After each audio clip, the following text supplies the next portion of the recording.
জামাত, না এরা আওয়ামী লীগ, না এরা বিএনপি, না এরা কোনো দল করে না, এটা দেখার বিষয় নয়। তারা এই ব্যাংকের মালিক।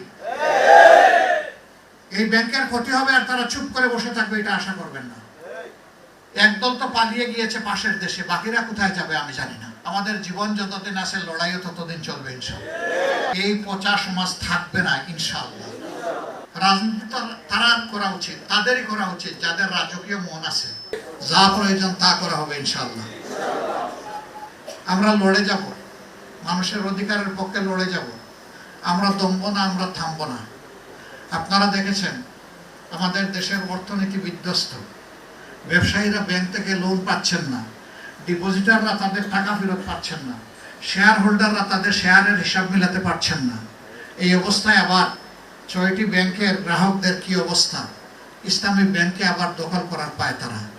এমন এক ব্যক্তিকে ইসলামী ব্যাংকের এখন বোর্ডের চেয়ারম্যান বানিয়ে দেওয়া হয়েছে, যিনি পালিয়ে গিয়েছিলেন, যিনি পরিত্যক্ত, যিনি ফ্যাসিস্টদের দূষক, তাকে এনে এখন ইসলামী ব্যাংকের ঘাড়ের উপর বসিয়ে দেওয়া হয়েছে। এবং এখন যারা ইসলামী ব্যাংকের সেবাগ্রহীতা, ডিপোজিটার, শেয়ার হোল্ডার, তারা সকলে মিলে এখন রাস্তায় নেমেছে। এখন বলে যে এগুলো সব জামাতে ইসলামের মানুষ। আগে যেভাবে বলতো যে ওই তেলের ইয়েতে সবাই জামাতে ইসলামে পাঠিয়ে দিছে, এটাতেও সেইভাবে বলে। আমি বলছি, আমি স্বীকার করে নিচ্ছি এরা জামাতে ইসলামের মানুষ।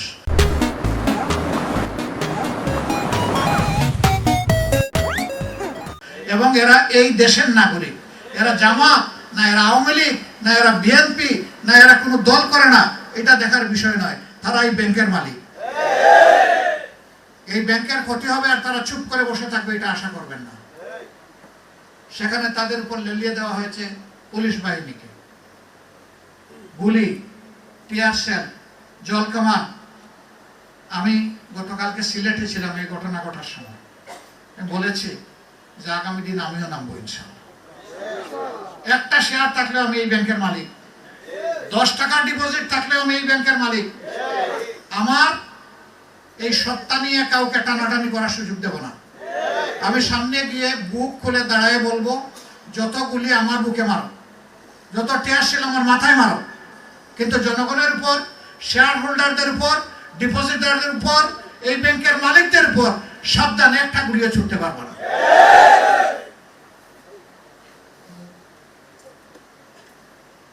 কোন দেশ? জনগণের আমানতের হেফাজতের কোনো খবর নাই, বরঞ্চ আমানত নিয়ে টানাটানি। আপনারা সবাই জানেন এটি একটা চমৎকার ব্যাংক।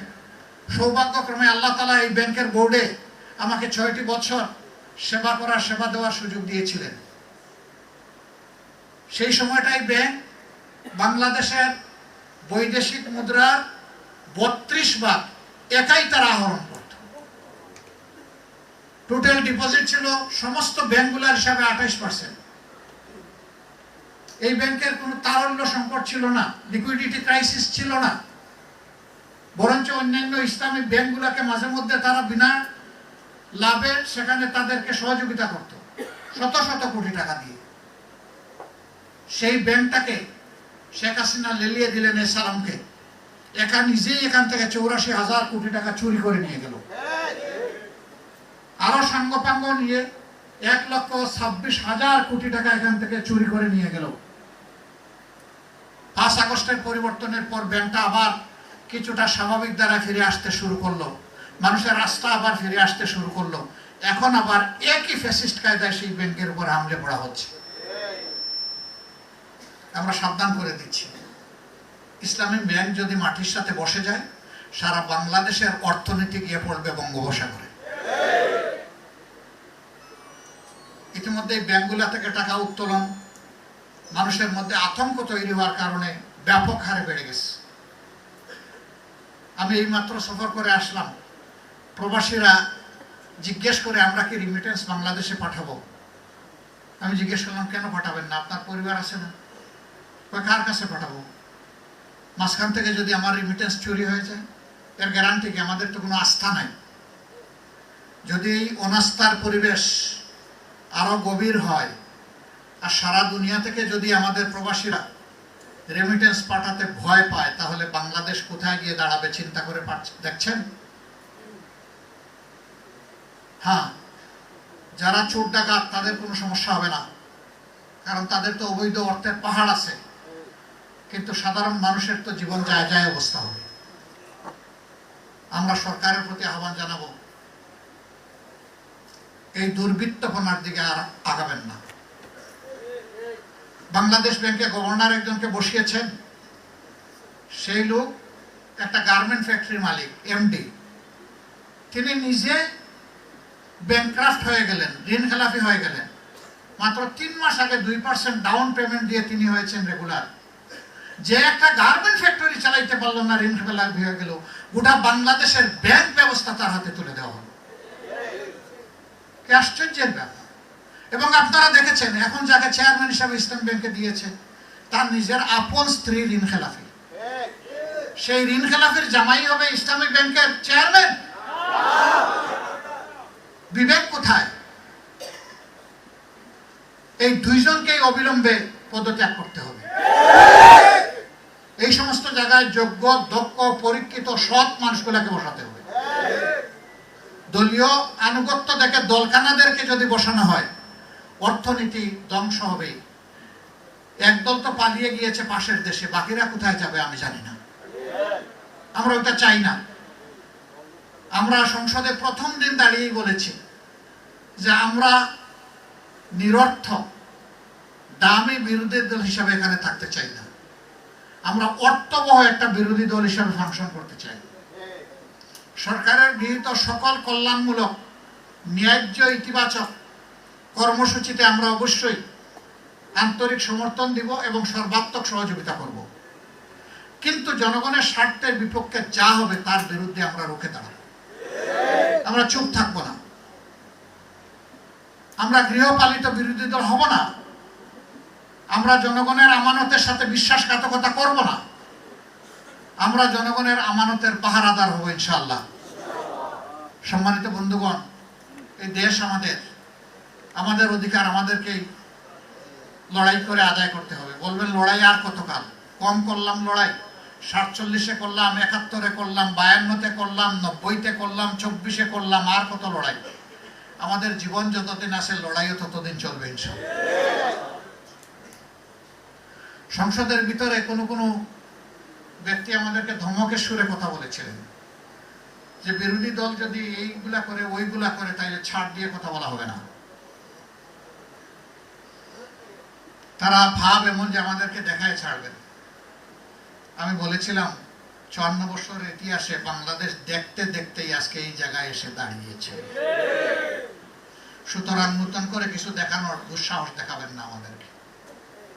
আর জাতির প্রয়োজনে যদি আরেকবার দেখতে হয় দেখব, শতবার দেখতে হয় তাও দেখব, কিন্তু কোনো অন্যায়ের সাথে আপোষ করব না।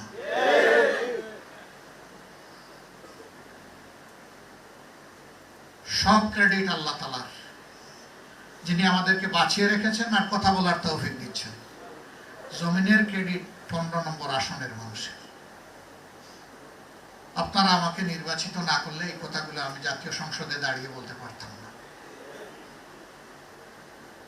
আমি ইনশাআল্লাহ আপনাদের হকের পক্ষে লড়ে যাব, দেশবাসীর হকের পক্ষে লড়ে যাব, এবং আমি খুবই আস্থাশীল এই সমাজ পরিবর্তন হবে ইনশাআল্লাহ। এই পচা সমাজ থাকবে না ইনশাআল্লাহ। সংসদেও বলেছিলাম আসেন একটু সিদ্ধান্ত নেই, 300 জন মিলে। তখন মহিলা এমপিরা নির্বাচিত হয়নি। যে আমরা 300 জন মিলে সিদ্ধান্ত নেই যে আগামীকাল থেকে এই দেশে আর কোনো চাঁদাবাজি কাউকে করতে দেওয়া হবে না। যদি আমরা এই সিদ্ধান্ত নিতে পারি তাহলে তেল ক্রাইসিস যেভাবে উবে গেছে, উদাও হয়ে গেছে, বাংলাদেশ থেকে চাঁদাবাজরা উদার হয়ে যাবে ইনশাআল্লাহ। কিন্তু সাথে সাথে এও বলেছিলাম এখানে বসা এই লোকগুলা যদি চাঁদাবাজদেরকে প্রশ্রয় দেয় এবং এখান থেকে সুযোগ নেয়, তাহলে চাঁদাবাজি বাংলাদেশ থেকে বিদায় করা সম্ভব না। তা আমার এই প্রস্তাবে তো সকলের টেবিল চাপড়িয়ে সমর্থন দেওয়ার কথা ছিল। আমার পিছনে যারা বসা ছিলেন বিরোধী দলের সবাই সমর্থন দিলেন, কিন্তু সামনে দেখি কেউ আর সমর্থন দেয় না। বিষয়টা পরিষ্কার হয়ে গেল না? তখন আমি বলেছিলাম মনে রাখবেন, চাঁদাবাজ কোনো দলের নয়, এরা বসন্তের কুকিল। আপনি যখন বিপদে পড়বেন তখন ওই কুকিলগুলা উড়াল দিয়ে চলে যাবে, ওদের ডানা ধরে আপনি আর নাগাল পাবেন না। ওরা কিন্তু আপনাকে রাস্তায় ফেলে চলে যাবে। বলেছিলাম মনে রাখবেন, সেই পরিস্থিতি দেখে সারা বাংলাদেশ লজ্জিত হয়েছে। সুপ্রিম কোর্টের অ্যাপিলেট ডিভিশনের বিচারক, তিনি তার অপকর্ম আড়াল করার জন্য পালিয়ে যেতে গিয়ে কলা পাতার উপর তিনি ঘুমায় পড়েছিলেন। সেদিন আমরা যেন কেউ ভুলে না যাই। অপকর্ম করলে দুনিয়ায় তার পরিণতি ভোগ করতে হবে, আর আখিরাতে আল্লাহর জিম্মায় তো আছে। আল্লাহর বিচার দুনিয়া থেকে কেউ এসকেপ করতে পারে না, আজ হোক কাল হোক। যে অন্যকে অপমান করে, যে অন্যের সম্পদ লুণ্ঠন করে, চুরি করে, তার পরিণতি কিছুটা হলেও দুনিয়া তাকে পেতেই হয়। স্বচ্ছতার সাথে রাজনীতি করেন সিংহের বাচ্চার মতো। আপনি স্বচ্ছ থাকেন, আপনি সৎ থাকেন। আপনাকে যদি সরকার পরিবর্তনের পরে কেউ আপনার গায়ে হাত দেয়, এটি হবে আপনার জন্য গর্বের।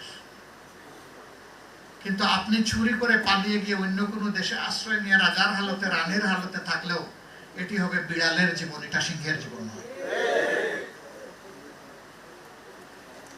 রাজনীতি তারা করা উচিত, তাদেরই করা উচিত যাদের রাজকীয় মন আছে। মন যাদের ফকির, তাদের রাজনীতি করা উচিত নয়। একজন ভিক্ষুকের সন্তানও কিন্তু রাজকীয় রাজনীতিবিদ হতে পারে যদি তার মনটা রাজকীয় হয়। একজন শ্রমিকের সন্তান হতে পারে, ব্যবসায়ীর সন্তান হতে পারে, কৃষকের সন্তান হতে পারে।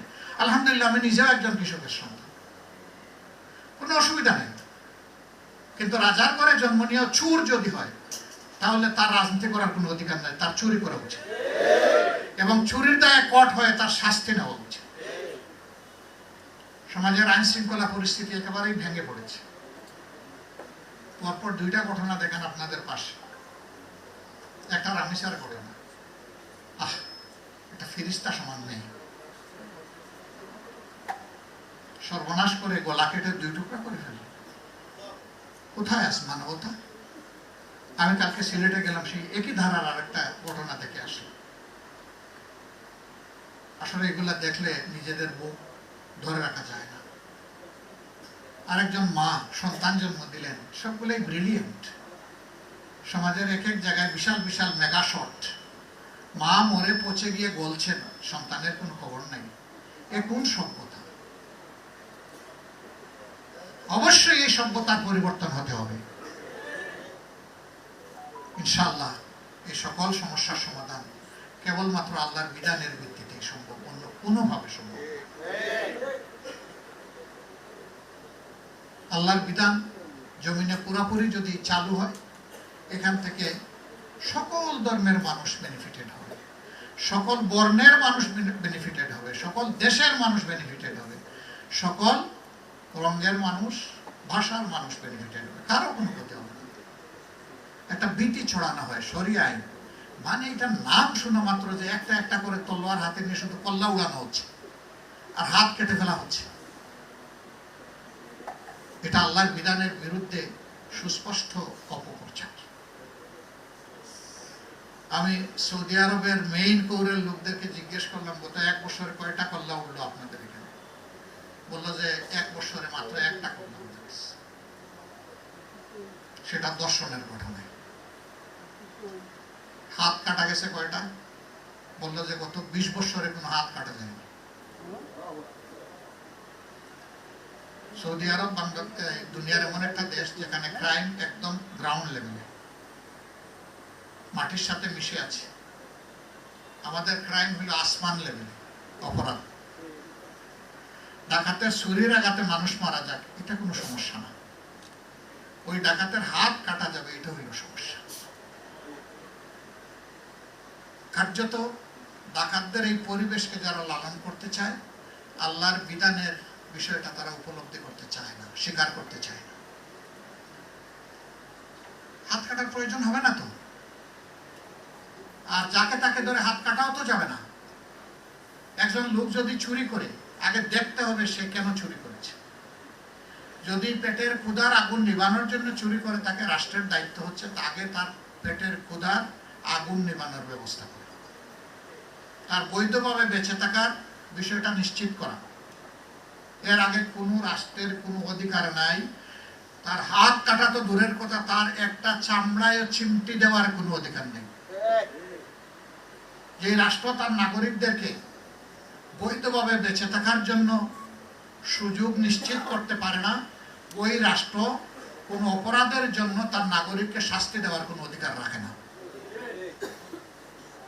আগে নাগরিকের সার্বিক নিরাপত্তা নিশ্চিত করতে হবে, তারপরে যদি লোভের বশবর্তী হয় অথবা বদ হাসলতের কন্টিনিউশনের কারণে কেউ কিছু করতে চায়, সমাজকে ভালো রাখার জন্য তার উপর শাস্তি আরোপ হবে।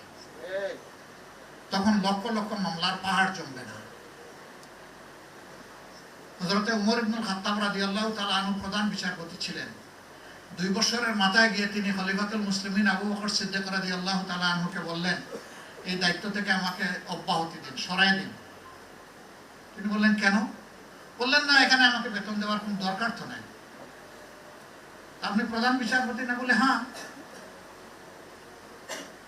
মাননীয় খলিফা, আপনি তো আমাকে প্রধান বিচারপতির অ্যাপয়েন্টমেন্ট দিয়েছেন, তা আপনি এটাকে অব্যাহতি চাচ্ছেন কেন? বলে যে 2 বছরের ভিতরে আমার কাছে তো কোনো মামলা আসলো, তাহলে আমার এই পদে থেকে লাভটা কি? আমি রাষ্ট্রের অর্থ এইভাবে অপচয় করব কেন? আমি এখান থেকে নিব কেন? তাকে জিজ্ঞেস করা হলো, লোক আসে না কেন? আপনি একটু গরম মানুষের জন্য ভয়ে আসে না নাকি? তিনি বললেন, আমি তো কাউকে গরম দেখাইনি। অনুসন্ধান করে দেখা গেল যে তার কাছে রেফার হয়ে যাওয়ার মতো কোনো ঘটনা সেই রাষ্ট্রে 2 বছরের ভিতরে ঘটে নাই। সুবহানাল্লাহ। This is the essence of Islam. This is beauty of Islam. This is pride of Islam. This is benefit of Islam. আমরা যত তাড়াতাড়ি বুঝবো তত লাভ ইনশাআল্লাহ তাআলা। বাংলাদেশ শুধু মুসলমানরা বসবাস করে না, অন্যান্য ধর্মের মানুষও করে। পশ্চিমবঙ্গে আপনারা দেখতে পাচ্ছেন হম্বিতম্বি মুসলমানদের উপর বিভিন্ন ধরনের নির্যাতন হচ্ছে। আমরা তার নিন্দা জানিয়েছি, নিন্দা জানাবো, সেটা দুনিয়ার যেখানেই হোক। কিন্তু বাংলাদেশে আমরা চাই না যে পশ্চিমবঙ্গের মুসলমানদের উপর অপমানজনক আচরণ করা হচ্ছে বলে বাংলাদেশে যে কোনো একজন অন্য ধর্মের মানুষের একটা লোম ধরে কেউ টান দেব, এটা আমরা বরদাস্ত করব না।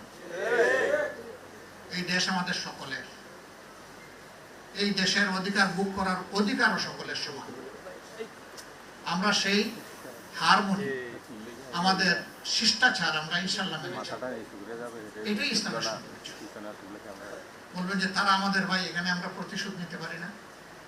ইসলাম নিষেধ করেছে বাপের অপরাধে সন্তানকে শাস্তি দেওয়ার কোনো অধিকার কারণে, সন্তানের অপরাধে বাবাকে শাস্তি দেওয়ার কোনো অধিকার কারণে, স্বামীর অপরাধে স্ত্রীকে শাস্তি দেওয়ার অধিকার কারণে, এবং স্ত্রীর অপরাধে স্বামীকেও শাস্তি দেওয়ার অধিকার কারণে। এতটুকু যদি না থাকে, তাইলে অন্য দেশের কোনো কিছুর জন্য আমার দেশে আমি দেশকে অস্থির করে তুলব, এর অধিকার আমাদের নেই। এটা কেউ করতে গেলে আমরা দিব না করতে, তার হাত অবশ করে দেব। আমরা আমাদের সামাজিক শৃঙ্খলা, সৌন্দর্য, শান্তি নষ্ট করতে দেব। সম্মানিত সুধীমণ্ডলী, নামাজের সময় আসন্ন হয়ে যাওয়া, আমি কথা এখানেই শেষ করছি, বাকিটা রেখে দিলাম। আপনারা দোয়া করবেন, যতদিন আল্লাহ তাআলা আমাকে হায়াত দিয়েছেন, সুস্থ রেখেছেন, ততদিন মানুষের জন্য যেন আমি কাজ করে যেতে পারি। আমি কথা দিয়েছিলাম নির্বাচিত হলে সরকারি সুযোগ সুবিধা নেব না, যতটুকু না নিয়ে পারি চেষ্টা করব। আলহামদুলিল্লাহ, সরকারের সকল সুযোগ সুবিধা আমি নিচ্ছি না, কারণ এর আগে তো আল্লাহ আমারে বাঁচায় রাখছেন। তো এখন এমন কি হলো যে সরকারের সুবিধা না নিলে বাঁচতে পারবো না? আমার একে একে সরকার থেকে যতগুলো পেমেন্ট সংসদ সদস্য পাওয়ার কথা আমি লিখিত জানাই দিছি, এটা নিব না, ওইটা নিব না, ওইটা নিব না। শুধু একটা নিতে বাধ্য, সেটা হচ্ছে আমার রিমুনারেশন, প্রত্যেক মাসের একটা সম্মানী ভাতা। সেটা আল্লাহর মেহেরবানি এই আসনের একটা কওমি মাদ্রাসার জন্য পুরো 5 বছরের জন্য আমি ওয়াকফ করে দিয়েছি। ওইটা প্রতি মাসে তাদের অ্যাকাউন্টে অটো জমা হয়ে যাবে, সেই ব্যবস্থাও করে দিয়েছি। এটার জন্য তাদেরও কোনো দৌড়াদৌড়ি লাগবে না, আমারও কোনো পেরেশানি লাগবে না, এটা অটো ট্রান্সফার হয়ে যাবে। দোয়া করবেন, দুনিয়ার সম্পদ নয়, আখিরাতের সম্পদ আমরা সবাই মিলে যেন জোগাড় করতে পারি। দুনিয়া যেমন তেমন হোক, আখিরাতটা যেন আমাদের সুন্দর হয়। আর আখিরাত সুন্দর হলে দুনিয়াও সুন্দর হবে ইনশাআল্লাহ। আল্লাহ তাআলা আমাদের প্রিয় দেশকে পরিবর্তন করার এবং সেই পরিবর্তনটা মানুষের আকাঙ্ক্ষার পক্ষে পরিবর্তন করার তৌফিক দান করুন। সুবহানাকাল্লাহুম্মা ওয়া বিহামদিকা আশহাদু আল্লা ইলাহা ইল্লা আনতা আস্তাগফিরুকা ওয়া আতুবু ইলাইক। আসসালামু আলাইকুম ওয়া রাহমাতুল্লাহি ওয়া বারাকাতুহু।